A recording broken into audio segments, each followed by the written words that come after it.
लगा कर लगा कर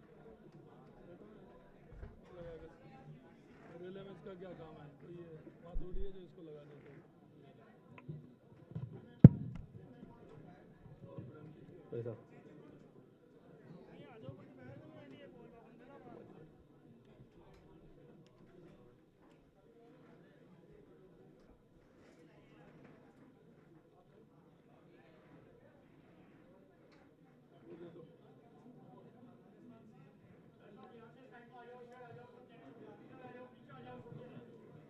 इसमें तो कोई ज़्यादा नहीं करे आज के इस सभागार में प्रेस कॉन्फ्रेंस के दौरान राजस्थान के माननीय मुख्यमंत्री आदरणीय भजनलाल जी शर्मा जी, राजस्थान भाजपा के प्रदेशाध्यक्ष, राजस्थान सरकार के उप मुख्यमंत्री माननीय प्रेमचंद्र बैरवा जी, भाजपा मीडिया के प्रदेश संयोजक श्री प्रमोद वशिष्ठ जी एवं पधारे हुए समस्त पत्रकार बंधुओं, आज मैं एक ऐसे राजस्थान की शख्सियत को आमंत्रित करना चाहता हूं जिनके मजबूत नेतृत्व में पहली बार किसी सरकार ने अपने घोषणा पत्र की 50% से अधिक घोषणा, किसी सरकार ने पहले वर्ष में राइजिंग राजस्थान नामक समिट कर निवेशकों द्वारा अभी तक का कीर्तिमान लगभग 35 लाख करोड़ से ज़्यादा का आमंत्रित करते हुए सफलता हासिल की एवं माननीय एआरसीपी की वर्षों से लटकी हुई परियोजना का शिलान्यास ये भी प्रथम वर्ष में कर दिया। ऐसे अनेकानेक काम है जिनका वर्णन करना काफ़ी लंबा है, इसीलिए राजस्थान की जनता अब माननीय भजनलाल जी को, शर्मा जी को प्रेस ब्रीफिंग के लिए आमंत्रित करता हूं। माननीय मुख्यमंत्री जी।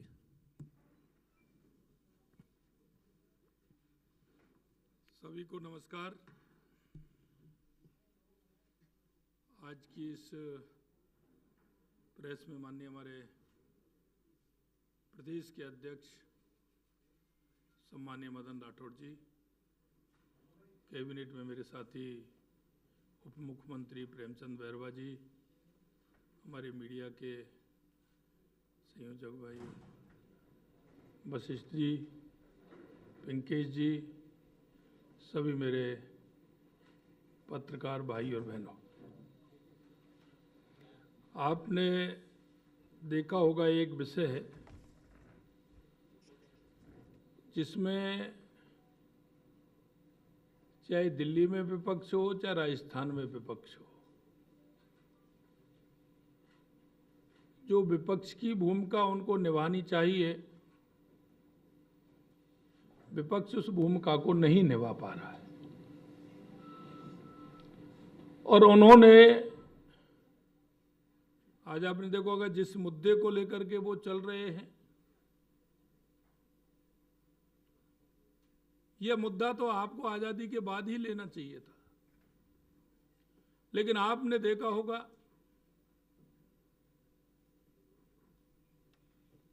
हमारे देश के पहले कानून मंत्री और जिन्होंने इस देश में संविधान निर्माण करके उस अंतिम पंक्ति में बैठे व्यक्ति को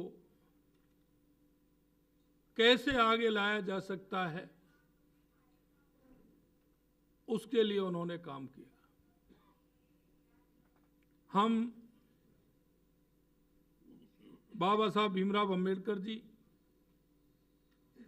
डॉक्टर श्यामा प्रसाद मुखर्जी जी और पंडित दीनदयाल उपाध्याय जी के अंत्योदय को लेकर के हमारी पार्टी और हमारी सरकार उसे लेकर के चलती है। और ये सारी बातें मैं आपको इसलिए कहना चाह रहा हूं कि 2014 के बाद देश के यशस्वी प्रधानमंत्री नरेंद्र मोदी जी ने गरीब कल्याण की परिभाषा बदलने का काम किया है। आपने देखा होगा बाबा साहब के विजन को लेकर के हमेशा हम पार्टी के अंदर या केंद्र में हो या किसी प्रदेश में हो, हमारी सरकारें बाबा साहब के अंत्योदय को लेकर के चलती है। मैं कहना चाहता हूं कि आज कांग्रेस जिस तरह का ढोंग कर रही है,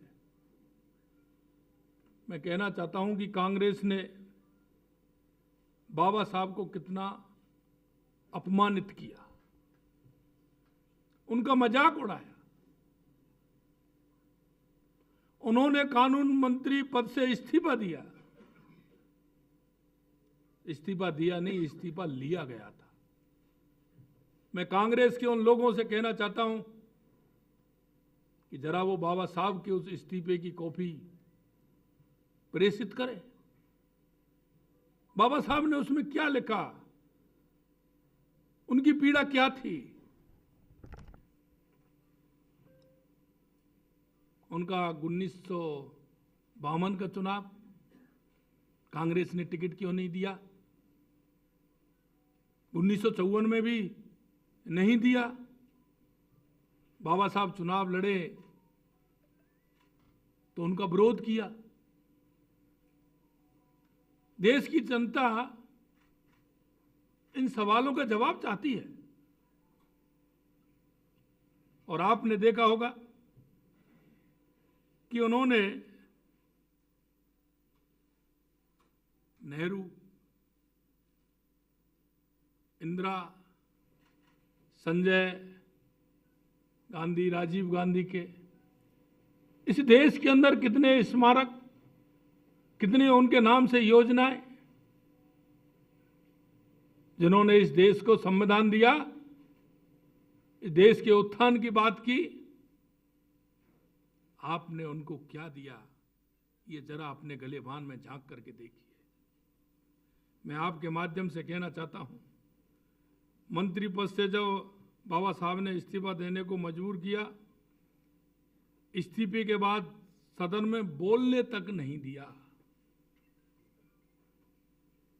क्योंकि सदन सबका है, लेकिन बाबा साहब को बोलने नहीं दिया। मैं कहना चाहता हूं कि उनका जो इस्तीफा था उसको जरा बताएं। बाबा साहब अम्बेडकरी कैबिनेट में ना रहने की खुशी भी जाहिर की थी। जरा वो पत्र तो लोगों को दिखाएं, जो नेहरू जी ने एडविना माउंटबेटन को पत्र लिख करके कहा था। भाई ऐसी कौन सी खुशी आपको हुई जो आपने खुशी का इजहार किया। जैसा मैंने कहा, 1952 1954 में उपचुनाव में हराया।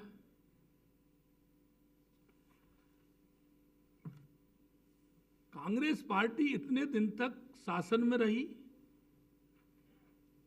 बाबा साहब को भारत रत्न तक नहीं दिया। जरा उसका भी खुलासा करें। अगर भारत रत्न दिया तो हमारे पूर्व प्रधानमंत्री अटल बिहारी वाजपेयी जी सरकार में शामिल थे और माननीय अटल बिहारी वाजपेयी जी ने बाबा साहब को भारत रत्न दिलाने का काम किया। मैं आपसे कहना चाहता हूं, हमारे देश के यशस्वी प्रधानमंत्री नरेंद्र मोदी जी ने सरकार आई तो दिल्ली में अंबेडकर सेंटर बना करके तैयार किया। लंदन में जहां बाबा साहब रहते थे, उनकी स्मृति में, उनके जो निवास स्थान है उसकी स्मृति में वहां अंबेडकर हाउस बनाने का काम किया, अंबेडकर स्मृति बनाने का काम किया। और मुझे सौभाग्य मिला कि मैं अब की बार जब लंदन गया तो बाबा साहब के उस स्मृति पर जाने का मौका मिला और मैंने वहां श्रद्धांजलि अर्पित की। मैं आपसे कहना चाहता हूं, बाबा साहब का एक भी स्मारक कांग्रेस ने नहीं बनाया। पंच तीर्थों का निर्माण देश के यशस्वी प्रधानमंत्री नरेंद्र मोदी जी ने किया, जबकि पूरे देश भर में, जैसा मैंने आपको बताया, नेहरू, इंदिरा गांधी, संजय गांधी, राजीव गांधी के नाम से सैकड़ों स्मारक, अस्पताल, सड़कों के नाम रख दिए गए। आज वो किस तरह से ढिंढोरा पीट रहे हैं। भाई, आपको देश की जनता ने नकार दिया। आप देश की जनता के साथ आपने कितना धोखा किया। कांग्रेस ने हमेशा झूठ और लूट का सहारा लिया। कांग्रेस ने हमेशा जाति धर्म की राजनीति की। कांग्रेस ने हमेशा भ्रष्टाचार की राजनीति की। मैं कहना चाहता हूं, आपने देखा होगा संसद के अंदर किस तरह से राहुल गांधी ने धक्का मुक्की कर सांसदों को गिरा दिया। मान सकते हैं आप युवा हैं, लेकिन उन सांसदों को किस तरह से आपने गिराया, उनको किस तरह से बेइज्जत किया, महिलाओं को बेइज्जत करने का काम किया। मैं कांग्रेस पार्टी से इतना कहना चाहता हूं कि वो कुछ तो शर्म करें। देश का संविधान जिन्होंने, सामाजिक अधिकार जिन्होंने सशक्त बनाने का काम किया, आप उनके नाम से जिस तरह से काम कर रहे हैं ये ठीक नहीं है। और इसमें अगर आपको करना है तो बाबा साहब देश के महानायक हैं, उनको बीच में लाने की कहां आवश्यकता पड़ रही। लेकिन जिस तरह से कांग्रेस कर रही है, तोड़ मरोड़ करके माननीय हमारे गृह मंत्री जी के उस भाषण को किस तरह से कर रही है, आपने भी देखा होगा, उससे पहले भी देखा होगा, बाद में भी देखा होगा। लेकिन मैं कहना चाहता हूं कि एक छोटे से अंश को प्रेरित करना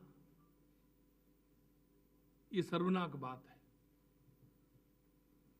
मैं इतना कहना चाहता हूं कि कांग्रेस जिस तरह से,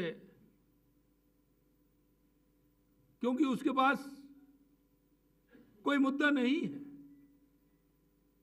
कांग्रेस ने कभी देश के विकास की बात नहीं की, अंतिम पंक्ति में खड़े व्यक्ति की बात नहीं की। कांग्रेस हमेशा बात करती है तो जैसा मैंने कहा, झूठ और लूट और भ्रष्टाचार की बात करती है। और एक इनकी आदत में आ गया है, कांग्रेस बिना सत्ता के नहीं रह सकती, सत्ता लोलुप है। एन केन प्रकार वो सत्ता को काबिज भी रहना चाहती है और सत्ता के बिना नहीं रह सकती।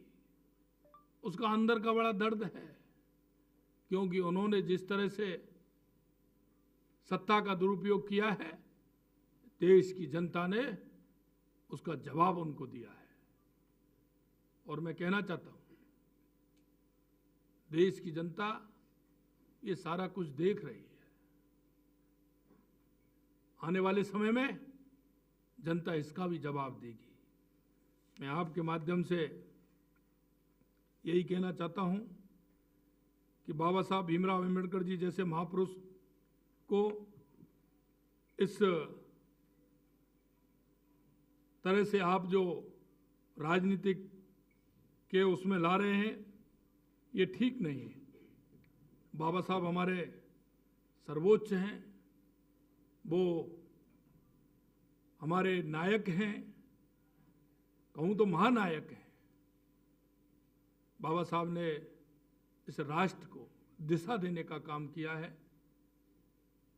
हमारे सामाजिक का जिस तरह से उन्होंने हर व्यक्ति को आगे लाने का काम किया है, निश्चित रूप से मैं उनको नमन करता हूं।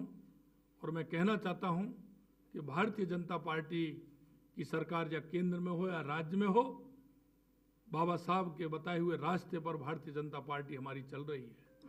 और हमेशा गरीब उत्थान, गरीब कल्याण के लिए हमारी सरकारें काम करती हैं। और आपने देखा होगा, एक साल के अंदर लगातार हमारी सरकार ने भी जो हमने कहा था उसके लिए हमारी सरकार ने काम किया है। आज के संदर्भ में मैं आप सभी से इतना ही कहना चाहता हूं। आप सभी आए, आप सभी को बहुत बहुत धन्यवाद। नमस्कार, राम राम साहब। आप सभी के अल्पाहार की व्यवस्था हॉल में की गई, कृपया लेके पधारें।